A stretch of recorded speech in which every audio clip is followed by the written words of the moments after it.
ഓ, ഹേമയുടെ കൂടെയുള്ള സന്തോഷം തെയ്യാത്തോണ്ടാണ് എന്റെ മക്കളെ കൂടി കൊണ്ടുപോകാൻ നോക്കുന്നത്. എന്നാ ദേവ കേട്ടോ, എന്റെ മക്കളെ എന്നിൽ നിന്ന് അകറ്റുന്ന ആ നിമിഷം ഞാൻ ഈ ഭൂമി വിട്ടു പോയിരിക്കും. ദേഷ്യത്തിലും സങ്കടത്തിലും ലച്ചു എന്തൊക്കെ പ്രാന്താണ് വിളിച്ചു പറഞ്ഞെന്ന് അവൾക്ക് പോലും അറിയില്ല. ലച്ചു, നീ എന്തൊക്കെ ഈ പറയുന്നത്? അവൻ അവളെ നെഞ്ചിലേക്ക് വലിച്ചിട്ടുകൊണ്ട് ചോദിച്ചു. ഞാൻ പറഞ്ഞില്ല എന്താ തെറ്റ്? നിങ്ങൾ എന്നെ വെറൊരു വർഷത്തിന്റെ കോൺട്രാക്ട് പ്രകാരം കല്യാണം കഴിച്ചു. ആ ഒരു വർഷം നീ കഴിഞ്ഞല്ലോ. അത് കഴിഞ്ഞ് ഹേമയോടൊപ്പം. ചീ, നിർത്തടി! അവന്റെ ശബ്ദം കേട്ട് ലച്ചു ഒരു നിമിഷം പേടിച്ചു പോയി. അത്രയ്ക്കും ദേഷ്യത്തിലായിരുന്നു അവന്റെ മുഖം. കണ്ണുകളാകെ ചുവന്ന് ഒരു രാക്ഷസനെ പോലെ. ദേഷ്യവും സങ്കടവും അവൻ എങ്ങനെയൊക്കെ അടക്കി. നീ എന്താ പറഞ്ഞേ? ഞാൻ ഹേമയോടൊപ്പം സന്തോഷമായിട്ട് ജീവിക്കായിരുന്നല്ലേ? ആടി, അതിനെ സത്യം. നീ പോയാൽ എനിക്കൊരു ചുക്കുലടി. അവൻ അതും പറഞ്ഞുകൊണ്ട് നടന്ന് വാതിന്റെ അടുത്തേക്ക്. പിന്നെ നിനക്ക് ദിവ്യഗർഭുണ്ടായിരുന്നല്ലോ. നിന്നെ പോലെ തന്നെ അവരുടെ മേലെ എനിക്കും അവകാശമുണ്ട്. അതുകൊണ്ട് നീ കേട്ടോ, എന്റെ മക്കളെ ഞാൻ ആർക്കും വിട്ടുതരില്ല. നിന്റെ പിന്നാലെ ഈ ദൈവം വരികയില്ല. ശരിക്കും നീ എന്നെ തോൽപ്പിച്ച് കളഞ്ഞത് 4 വർഷം മുമ്പായിരുന്നു ലച്ചു. ഈ നിമിഷമായിരുന്നു എന്നെ ഇത്രയും മനസ്സിലാക്കിയിട്ടുള്ളൂ താൻ. അവസാനത്തെ വാക്കുകൾ പറയുമ്പോൾ അവന്റെ തൊണ്ടയിടറിയിരുന്നു. ഇനി അവിടെ നിന്ന് ഒരുപക്ഷെ തന്നെ കൈവിട്ടു പോകുമെന്ന് ഓർത്തുകൊണ്ട് ദേവ് ഫ്ലാറ്റിൽ നിന്ന് ഇറങ്ങി. ദേവിന്റെ കണ്ണ് നിറഞ്ഞിരുന്നു. അന്നേരമൊക്കെ തന്റെ സ്നേഹം അവൾ ഒരിക്കലും മനസ്സിലാക്കില്ല എന്ന് ഓർത്തുകൊണ്ട്. ഇനി താൻ പറയാത്തതിന്റെ സത്യം അറിഞ്ഞ് തന്റെ അടുക്കൽ അവൾ വരട്ടെ എന്ന് അവന്റെ മനസ്സിൽ വാശി നിറഞ്ഞിരുന്നു. ദേവ് ഫ്ലാറ്റിലേക്ക് കയറി ഹാളിൽ ഉണ്ടായിരുന്ന ഫ്ലവർ വേസ് ഒക്കെ തള്ളിപ്പൊട്ടിച്ച്. അത്രയ്ക്ക് ദേഷ്യവും സങ്കടവും സഹിക്കാൻ പറ്റാത്ത അവസ്ഥയിലായിരുന്നു അവൻ. ജീവിതത്തിൽ വല്ലാതെ തോറ്റുപോയി താൻ. നീ ഇങ്ങനെയായിരുന്നു ലച്ചു തന്നെ കണ്ടത്. തനിക്ക് പറ്റുമോ നിന്നെ അല്ലാതെ വേറൊരാളെ നിന്റെ സ്ഥാനത്ത് കാണാൻ? ദേവ് ഓരോന്നോർത്തോട് കിടന്നു. നെറ്റിയിൽ കൈ കണ്ണിന്റെ മുകളിലായി വെച്ച് കിടക്കുമ്പോൾ കണ്ണീർ ഇരിച്ചെന്നിയിലൂടെ ഒഴുകിയിരുന്നു. അവന് ഓർമ്മ വന്ന് ലച്ചു ഇല്ലാത്ത ആ ദിവസങ്ങളായിരുന്നു. അത് ഓർക്കുമ്പോൾ അവൻ ഇപ്പോഴും പേടിയാണ്. വീണ്ടും അവളെ നഷ്ടപ്പെടുമോ എന്ന് ഓർത്ത്. അന്ന് ബോധം വന്ന് രാവിലെ എണീറ്റ് ഒരുപാട് തിരഞ്ഞു ലച്ചുവിന്. മദ്യം തലക്കി പിടിച്ചുകൊണ്ടാണ് തോന്നുന്നു. വല്ലാത്ത തലവേദനയും എന്താണ് സംഭവിച്ചതെന്ന് ഓർമ്മയും വരുന്നില്ലായിരുന്നു. ചില ഓർമ്മകൾ മാത്രം വരുമ്പോൾ ശരിക്കും അവന് പ്രാന്ത് പിടിക്കുന്ന പോലെ തോന്നി. അവസാനം ആ പേപ്പർ മേശയുടെ വലിപ്പിൽ നിന്ന് കിട്ടിയപ്പോൾ ശരിക്കും ഞെട്ടിപ്പോയത് വായിച്ചിട്ട്. തകർന്നു പോയിരുന്നു താനെന്ന്. അവൾ തന്നെ വിട്ടുപോയില്ലെന്നോർത്ത് ഒരു പ്രാന്തിനെ പോലെ ഒരുപാട് അലഞ്ഞു വന്നേ ദിവസം. പിന്നീട് വിവരമറിഞ്ഞ അച്ഛനും അമ്മയും വന്ന് താൻ ചെയ്ത് തെറ്റ് പറഞ്ഞപ്പോൾ മുഖടച്ച ഒരു അടിയായിരുന്നു അമ്മയുടെ കയ്യിൽ നിന്ന്. അമ്മയുടെ നാവിൽ നിന്ന് ഓരോന്ന് കേട്ട് ശരിക്കും ഞെട്ടിപ്പോയിരുന്നു. ജീവനോടെ തന്നെ ആരോ കുഴിച്ചു മൂടിയ അവസ്ഥ. ശരിക്കും ഒന്ന് ശ്വസിക്കാൻ പോലും പറ്റാതെ. ഒരുപാട് അവളെക്കുറിച്ച് തിരക്കി. ഒരു പിടിയും കിട്ടിയില്ല. മദ്യത്തിൽ തന്നെയായിരുന്നു ജീവിതം പിന്നീട് അങ്ങോട്ട്. ഒടുക്ക അമ്മക്ക് സുഖമില്ലാത്തതിന് ശേഷമാണ് താൻ കൂടി അല്പമെങ്കിലും നിർത്തിയത്. എല്ലാം താൻ കാരണമാണെന്ന് തോന്നൽ തന്നെ കൊന്നുകൊണ്ടേ ഇരുന്നിരുന്നു. ശരിക്കും അന്ന് അവളോട് ദേഷ്യം തോന്നിയിരുന്നെങ്കിലും അവളില്ലാതെ ഒരു നിമിഷം പോലും തനിക്ക് ജീവിക്കാൻ വയ്യെന്ന സത്യം എപ്പോഴേ മനസ്സിലാക്കിയിരുന്നു. പക്ഷേ മദ്യത്തിന്റെ ലഹരിയിൽ എല്ലാം കൈവിട്ടുപോയി. ദിവസങ്ങളും മാസങ്ങളും കഴിഞ്ഞുകൊണ്ടേയിരുന്നു. അവളെക്കുറിച്ച് മാത്രം ഒരു വിവരവും കിട്ടിയില്ല. താൻ വീണ്ടും ഡ്യൂട്ടി കയറി.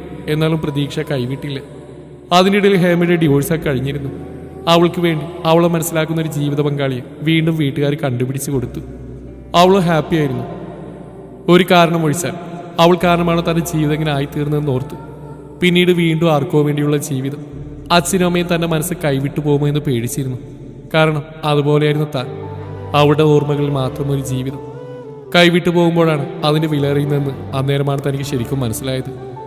അവളെയും മക്കളെയും ഒന്ന് കണ്ടതിൽ പിന്നെയാണ് താനൊന്ന് സമാധാനത്തോടെ ഉറങ്ങാൻ തുടങ്ങിയത്.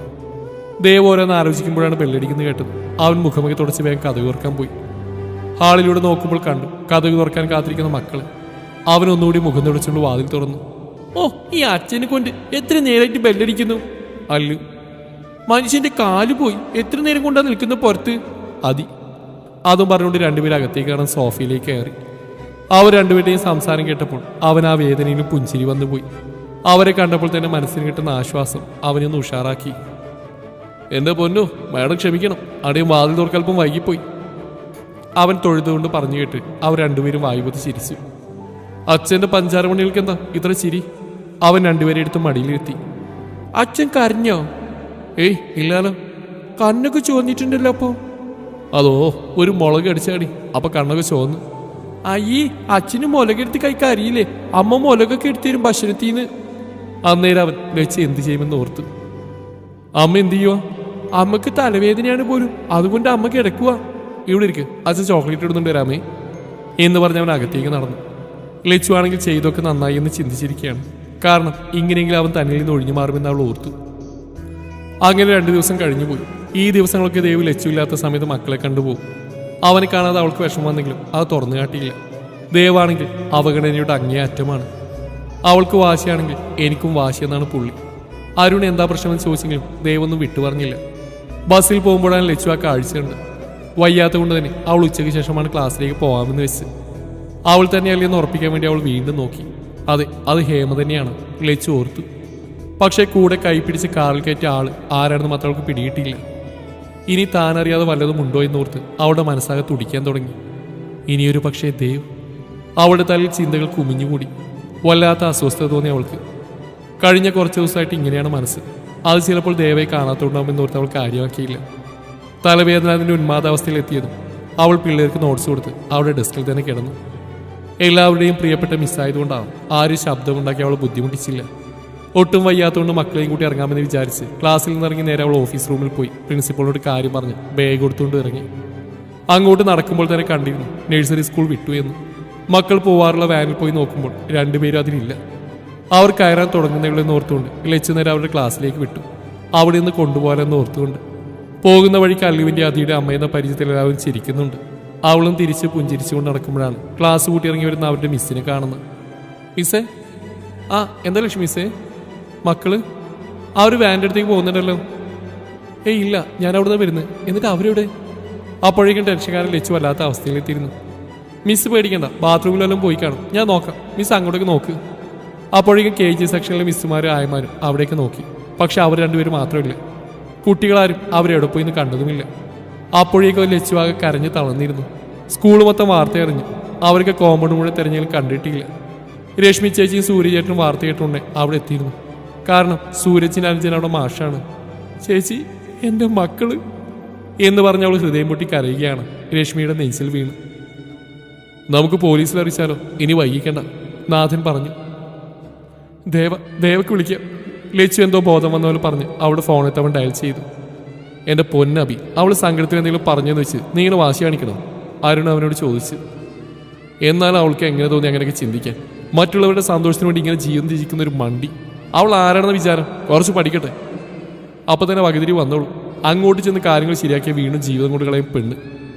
ദേവ് ആദ്യം ദേഷ്യത്തോടെ പറഞ്ഞെങ്കിലും അവസാനം ഒരു ചിരിയുണ്ടായിരുന്നു ആ മുഖത്ത്. ഫോൺ റിംഗ് ആവുന്ന ശബ്ദം കിട്ടിയാണ് ദേവ് പോക്കറ്റിൽ നിന്ന് ഫോൺ പുറത്തേക്ക് എടുത്ത്. ലച്ചു ആണല്ലോ, അവൻ അരുണിനെ നോക്കിക്കൊണ്ട് പറഞ്ഞു. നീ എടുക്ക്. ഇതുവരെ കോൾ ചെയ്യാത്ത വിളിക്കുമ്പോൾ അവനെന്തോ പന്തികേട് തോന്നി. ഹലോ. അവൻ കുറച്ച് ദേഷ്യത്തോടെ തന്നെ അറ്റൻഡ് ചെയ്ത് മറുപടി പറഞ്ഞു. ദേവ. അവൻ്റെ പേര് വിളിച്ച് അവിടെ കരച്ചിൽ കേട്ട് അവൻ ഞെട്ടിപ്പോയി. ലച്ചു, എന്താടാ? കരയാതെ കാര്യം പറയണേ.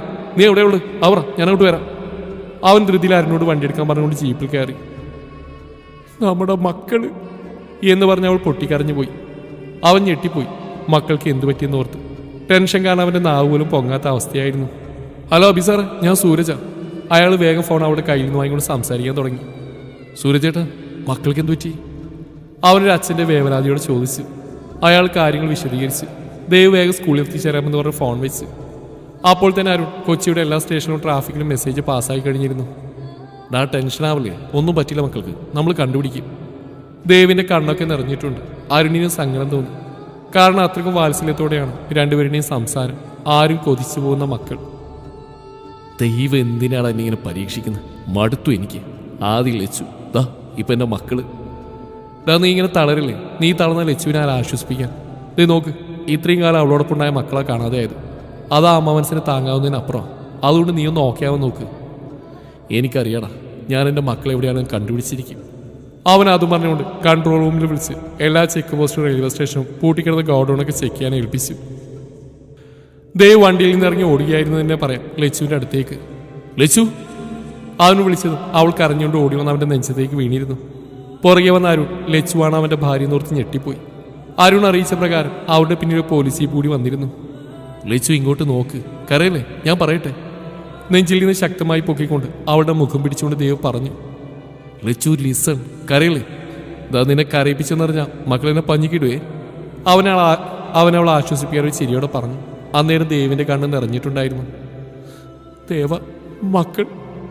അവൾ കരച്ചിലോടെ ചോദിച്ചു. മക്കൾക്കൊന്നും പറ്റില്ല, ഞാനതിന് സമ്മതിക്കുന്ന എനിക്ക് തോന്നുന്നുണ്ടോ? എന്നെ വിശ്വാസമല്ലേ? ദേവ് ചോദിച്ചതും അവൾ അധികം തലയാട്ടി. അതുകൊണ്ട് നീ കരച്ചിലൊന്ന് നിർത്താൻ നോക്ക്. കരഞ്ഞ ആ കോലം കെട്ടിരിക്കുകയാണ്. അവൻ അവളെ ചേർത്ത് പിടിച്ചുകൊണ്ട് പറഞ്ഞു. അബി. അരുൺ ദേവിൻ്റെ അടുത്തേക്കൊന്ന് വിളിച്ചു. ലച്ചു ആണെങ്കിൽ ഒന്നിനും വയ്യെന്ന മട്ടിൽ അവൻ്റെ നെഞ്ചിൽ ചാരി നിൽക്കുകയായിരുന്നു. ഇവിടെ ഒരാളെ പോലും സംശയ സാഹചര്യമായിട്ടോ ആളുകളെയോ വണ്ടിയോ ഒന്നും കണ്ടിട്ടില്ല. അടുത്തുള്ള CCTV ഒക്കെ പരിശോധിച്ചു. ഒരെണ്ണം പോലും വർക്കിംഗ് അല്ല. സോ എല്ലാം മുൻകൂട്ടി പ്ലാൻ ചെയ്തിടണ. ഓക്കെ, നീ അങ്ങോട്ട് ചെല്ലും, ഞാൻ വരാം. അവൻ ഓക്കെ എന്ന് പറഞ്ഞ് നടന്നു. രശ്മി ചേച്ചി, ദേവ് അവരുടെ അടുത്തേക്ക് ഒന്ന് വിളിച്ചു. എന്താ സാറേ? നിങ്ങളൊരു കാര്യം ചെയ്യും, ലച്ചുവിനെയും കൂടി ഫ്ലാറ്റിലേക്ക് വെക്കും. ഇവിടെ വെറുതെ നിന്നിട്ട് ഗുണമല്ല. ദേവ് പറഞ്ഞു. അവർ ശരിയെന്ന് പറഞ്ഞിട്ട് തലയാട്ടി ലച്ചുവിനെ വിളിച്ചെങ്കിലും ലച്ചു ദേവനെ ഒട്ടിപ്പിടിച്ചതിനെ നിന്നു, അവൻ്റെ അടുത്തുനിന്ന് മാറാതെ. ലച്ചു, നീ അവരുടെ കൂടെ പോകും. ഇല്ല, ഞാൻ എൻ്റെ മക്കളില്ലാതെ എങ്ങോട്ടും ഇല്ല. ലച്ചു നോക്ക്, ഞാൻ പറയുന്നത് കേൾക്ക് നീ. ഞാൻ മക്കളെയും കൂട്ടി അങ്ങോട്ട് വരത്തുള്ളൂ. അതുകൊണ്ട് എൻ്റെ മോൾ അവരുടെ കൂടെ പോകാൻ നോക്ക്. വെറുതെ വാശി പിടിക്കല്ലേ. പറഞ്ഞത് മനസ്സിലായതുപോലെ അവൾ അവനിൽ നിന്ന് മാറി. സൂരജിനോട് ലച്ചുവിനെ ശ്രദ്ധിച്ചു എന്ന് പറഞ്ഞ് ദേവ് ജീപ്പിൽ കയറാനായി നടന്നു. എന്തോർത്ത പോലെ ദേവ് വീണ്ടും ലച്ചുവിൻ്റെ അടുത്തേക്ക് നടന്നു.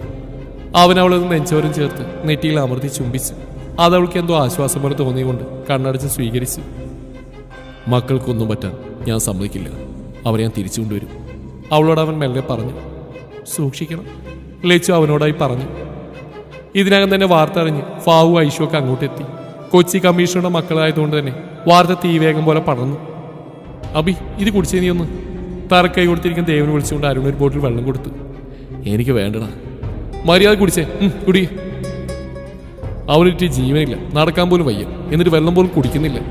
അബി നിർബന്ധിച്ച് കുടിപ്പിച്ചു. എന്താണ് ഇനി ചെയ്യുക? എനിക്കൊരു പിടിയും കിട്ടുന്നില്ല. ദേവ ടെൻഷനോടെ പറഞ്ഞു. നീ ഇങ്ങനെ തളരല്ലേ? നിന്നെ ഇങ്ങനെ തളർത്തിലാണ് മക്കളെ കൊണ്ടുപോയുടെ ലക്ഷ്യം. വയ്യടാ. ലച്ചുവിനോട് എന്തും മറുപടി പറഞ്ഞ പാവം ആ പെണ്ണ് എത്ര പ്രാവശ്യമായി വിളിക്കുന്നു. മക്കളെ കാണാനായിട്ട് മണിക്കൂർ 7 എന്നിട്ട് എനിക്കൊരു സൂചന പോലും കിട്ടുന്നില്ലല്ലോടാ. ആദ്യം സങ്കടത്തോടെയും അവസാനം ദേഷ്യത്തോടെയും പറഞ്ഞു. ദേവ് കൈ വണ്ടിയുടെ ബോട്ടിലടിച്ചു. കോളൊന്നും വരാത്ത സ്ഥിതിക്ക് ഇത് കാശിന് വേണ്ടിയുള്ള കിഡ്നാപ്പൊന്നുമല്ല. ഇത് നിന്നോട് ആരോ പകരം വീട്ടാൻ. ഇനിയൊരു പക്ഷേ ആ അമറായിരിക്കുമോടാ? ഒന്നും മനസ്സിലാവുന്നില്ല. ആരായാലും കാര്യങ്ങൾ ക്ലീൻ ആയിട്ടാണ് ചെയ്തിരിക്കുന്നത്, ഒരു തെളിവ് പോലും ബാക്കി വെക്കാതെ. ഐ ആം ഷുവർ അവർ ഇവിടെ തന്നെയുണ്ട്. എന്തായാലും ഇത്രയും സെക്യൂരിറ്റി ആണെന്ന് ജില്ല വിടുക അത്ര ഈസിയല്ല. സമയം ഏകദേശം രാത്രി 9 ആയിട്ടുണ്ട്. ദേവു അവൻ്റെ ടീം കാര്യമായുള്ള തെരച്ചിൽ തന്നെയാണ്. ഒരു വണ്ടി പോലും വിടാതൊക്കെ ചെക്ക് ചെയ്യുന്നുണ്ട്. പൂട്ടിക്കിടന്ന 90% ഗോഡൗണൊക്കെ ചെക്ക് ചെയ്ത് കഴിഞ്ഞു. ലച്ചു ഇപ്പോൾ തന്നെ ഒരുപാട് തവണ വിളിച്ചു കഴിഞ്ഞു. എന്തെങ്കിലും വിവരം കിട്ടിയെന്ന് ചോദിച്ചു. ഐഷുവും ഫാഹും ചേച്ചിയും ചേട്ടനൊക്കെ അവളെ സമാധാനിപ്പിക്കുന്നുണ്ടെങ്കിലും ലച്ചു ഇതുവരെ തുള്ളി വെള്ളം പോലും കുടിക്കാൻ കൂട്ടാകാൻ നിൽക്കുകയാണ്. വിവരം അറിഞ്ഞ് ദേവിൻ്റെ അച്ഛനും ഈ നാട്ടിൽ നിന്ന് പുറപ്പെട്ടിട്ടുണ്ട്. പക്ഷേ എല്ലായിടങ്ങളിലും തീവ്ര മഴയായതിനാൽ ഫുൾ ബ്ലോക്കാണ്. ഫോൺ റിംഗ് ആവുന്ന കേട്ടിട്ട് അറ്റൻഡ് ചെയ്യാനൊക്കെ ദേവിനോട് അരുൺ പറഞ്ഞു. ഫഹദാണ്, ലച്ചു വിളിപ്പിക്കുന്നതായിരിക്കും. എന്നെ കൊണ്ട് വയ്യ ഓരോ കള്ളം പറയാൻ. നീ എന്തായാലും എടുക്ക്, ചിലപ്പോൾ വേറെ എന്തെങ്കിലും പറയാനാണെങ്കിലോ.